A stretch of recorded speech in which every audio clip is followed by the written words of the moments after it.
नैसोद सामाजिक संगठन पक्षर निरा ढंग से आम रज पर्व पालन गोटे प्रयास नहीं यार वास्तव आभिमुख्य यह था रज जो मैंने आरंभ करते जो बनवासी सभ्यता और आदिवासी सभ्यता ठारू रज आरंभ होता आफ्टर हरप्पन सिविलाइजेशन 2700 BC पर तेणु से धीरे धीरे क्रमागत भाव में रज धीरे धीरे धीरे धीरे नष्ट होगा जाऊँगी तेणु यही जो भावना को उज्जीवित करने जो भाव में जो चाष करुले प्रकृति माता को 3 दिन ये जो मेन्स्ट्रुएशन टाइम रे 3 दिन से छुट्टी दौले प्रकृति माता को धरणी माता को कौन प्रकार कष्ट दौन जोटा कि आम बर्तमान आडप्ट कर सरकार बर्तमान मेन्स्ट्रुअल लीव बोली जोटा डिक्लेयर कर तेणु यही सभ्यता से पाखे पहुँचू से वास्तव में घटना कौन जानतु तेणु से रज पालन करने चेष्टा कलु अनेक समाजसेवी आम भंडारी पोखरी ब्लॉक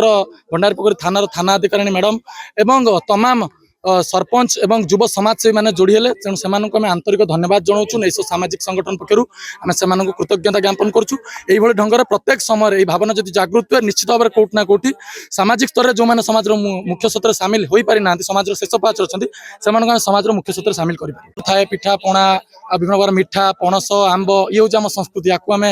से निकट में बांटी गोटे खुशी बांटिलु ता सहित ये जो मेन्स्ट्रुअल अवेयरनेस अच्छी जे ऋतुस्राव को लेकिन आम समाज में गोटे आज भी गोटे अछुआ भावना रही है ऋतुमती झीटी हेले घरे छुई दबानी विभिन्न प्रकार डिस्क्रिमिनेशन करवा तेणु आम यहाँ निकट में पहुँचेलु जे यहाँ कौन लज्जार कथा नुहे ऋतुमती झीटी आम समस्ते से सभ्यतार आसू आम समस्ते जन्म होइचु से सभ्यता भितर बड़ होइचु तेणु ए लज्जा कर किसी आवश्यकता नहीं मेन्स्ट्रुएशन इज नॉट ए माने कौन प्रकार अपराध नुहे यहाँ मनीष सभ्यतार समाज यहाँ भगवान सृष्टि आम पर्यंत विस्तृत होकर अच्छी आगू रही या आगे बढ़े।